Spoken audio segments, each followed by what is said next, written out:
Our first year, we needed to be a lot more organized. And, with the BCS, that was very difficult because it was very hard to make very straight, organized rows, especially as we turned over. But it was about being organized in the field, having things orderly. Um, you're looking here now and things are like orderly and straight, and there's no wasted space. And I think if we were smaller in the field and really worked on every square foot, which is what we learned later on, that we would have been more profitable that first year than to struggle with bigger.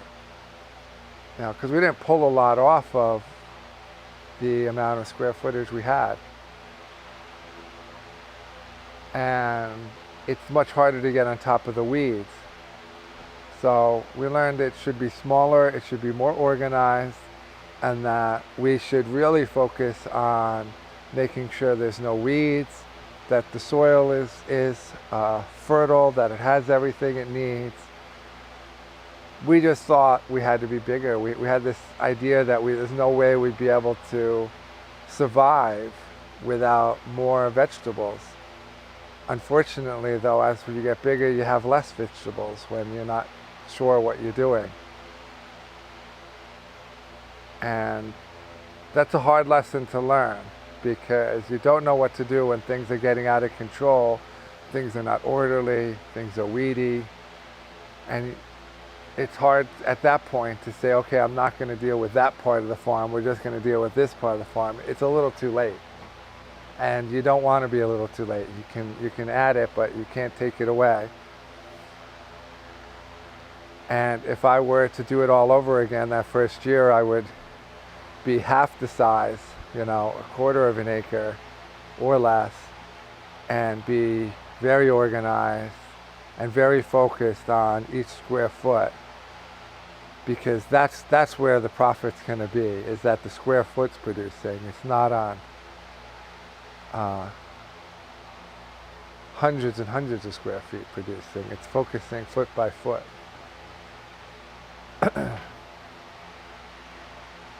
And what I learned about veg the first year, vegetables,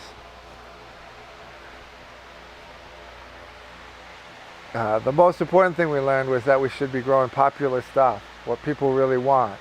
I don't want to convince them to eat things that they don't want. I don't want to convince them that, at least up here in the north, collard greens are not very popular, and convince them that they're better than kale.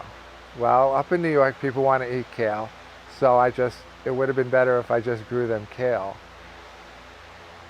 And in your area, collard greens may be more popular, nobody wants kale. But knowing what's popular and not getting influenced by myself ordering seeds in December with this beautiful catalog, and just ordering a bunch of seed because I think it looks pretty and it looks interesting to grow. And I just said, what's the most popular things, narrow it down, and just focusing on that. So learning what's popular, very important. Getting lettuce heads as part of my system earlier would have been better. We struggled with getting it to market and having it look nice and fresh. And that's because we took everything so delicately. Instead of piling lettuce, we pile them like this now. When we started, we would just lay out, a few beautiful heads, and they would end up wilting, and we would be crushed because we'd be losing money. I wish I had learned earlier that we just need to put them in a big pile to keep them fresh, not worry about it so much, so that lettuce heads would have been a part of our sales, because it would have helped us a lot. when we stopped doing it because we were worried about selling each thing, which is certainly important to make sure you sell everything that comes out of the field. But selling lettuce has so popular that when we started figuring it out in like year 2, year 3, and just went crazy with them, it would have been better if I had figured it out early. And you can see here, you know, we grow lots of lettuce, and we even put heads on the edge. And so we start pulling these heads out. This is winter, just to sell them through December because they're so popular and people love them. Well, I wish I took the time to learn how to harvest. That was information that wasn't around, at least. I couldn't really find it. You know, if you look at an Elliot Coleman book, he doesn't quite go into like how to harvest chard or how to harvest tomatoes. So we just pull the tomatoes off the vine when they were red. And this was a very bad technique. You know, it could have saved us thousands of dollars if we had known the right way to do things. You know, we were cutting chard off and then bunching it rather than taking them off leaf by leaf, taking tomatoes off when they were red. When if we had taken them off when they were blushing, you know, and let them ripen the way they're supposed to, we would have earned a lot more money. It would have made, we would have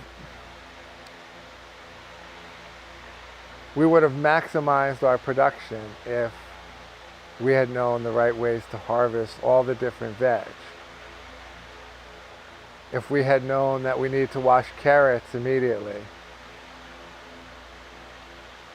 instead of leaving them around so that you know, after half an hour, the dirt stays on there and it's almost impossible to get off. These are just things we just didn't know. And so to get that information up front is really, really important.